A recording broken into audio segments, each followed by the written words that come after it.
أعوذ بالله من الشيطان الرجيم بسم الله الرحمن الرحيم الحمد لله رب العالمين والصلاة والسلام على سيد الأنبياء والمرسلين وعلى آله وأصحابه أجمعين گرانورون او خوندو السلام علیکم ورحمة الله وبرکاته.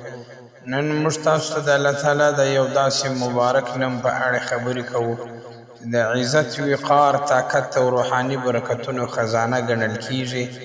دا نوم د الله جل شانه یا عزیز جل جلاله دی او باور وکړئ که تاسو دا ویډیو تر پایه وګورئ نو تاسو به داسې مهمې خبرې داسې روحاني حقیقتونه او داسې د ذکر طریقې زده کړئ چې ستاسو ژوند ته نوی بدلون ورکولی شي. آیا تاسو کله داسې احساس کړئ چې خلک مو قدر نه کوي؟ آیا کله مو زړه مات شوی چې عزت مو کم سوی دی؟ آیا غواړئ چې الله تعالی ستاسو مقام لوړ کړي؟ آیا غواړئ چې د خلکو په زړونو کې محبت او احترام پیدا کړئ؟ که ستاسو ځواب هو وي نو دا ویډیو ستا لپاره ده.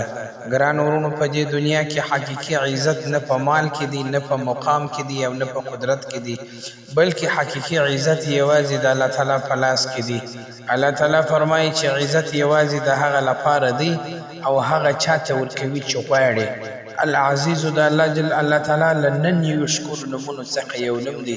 د العزیز معنا د هغه ذات چې ډېر غالب دی، هغه ذات چې هیڅوک پرې غالب نشي کېدلی، هغه ذات چې هر څه د هغه په قدرت کې دي، هغه ذات چې عزت یوازې د هغه سره دی. ګرانو وروڼو، کله چې موږ وایو یا عزیز جل جلاله نو موږ د داسې رب یاد کوو چې ټولې دنیا طاقت د هغه په لاس کې دی. ذکر د زړه ژوند دی. ذکر چې موږ تاسې کوو د زړه ژوندی کوي.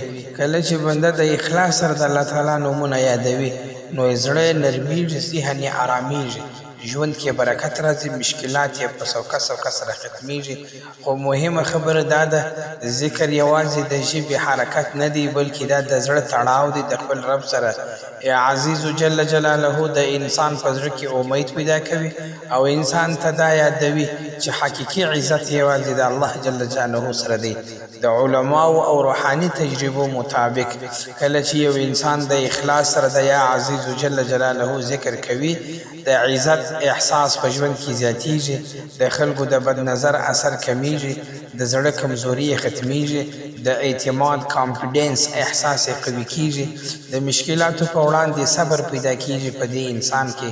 خو یاد ولرئ دا ټول برکتونه یوازې د الله تعالی په اراده سره وي. اوس راځو د ذکر طریقې ته. ګران ورونو، دا ذکر د پاکوالي، ادب او یقین سره وکړئ. طریقه یې دا ده، د اوداسه سره کښېنئ، زړه مو صاف کړئ، نیت کې مو اخلاص راولئ.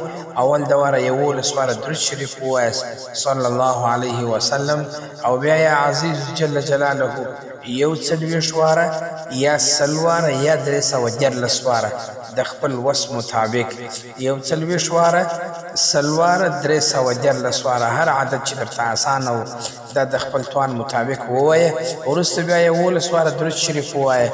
بیا په اخلاص سره الله تعالی ته دا دعا وکړه چې یا الله ما ته عزت راکړه، ما ته حلال رزق راکړه، ما زړه قوي کړه او زما ژوند ته برکت راوله. ګران ورونو او خوندو، یوه مهمه خبره ده، ذکر جادو نه دی، ذکر یوازې عبادت دی، اصل اثر د الله تعالی په اراده دی.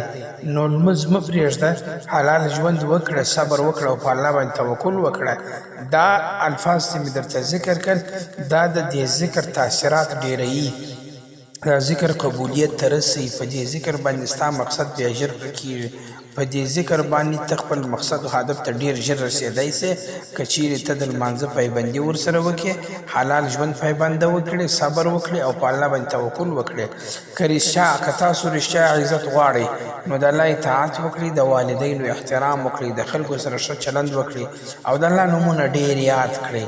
ګوره دا هغه شرایط دي چې دغه ستا ذکر، دا ستا وخت قیمتي کوي، ستا دعا ته قیمت و قبولیت ورکوي، ستا اعمال د الله دربار ته رسوي چې ته د الله اطاعت و بندګي شروع کړې، د والدینو د مور د پلار احترام و خدمت شروع کړې، د خلکو سره ښه چلند وکړې او د الله نومونه ډېر یاد کړې.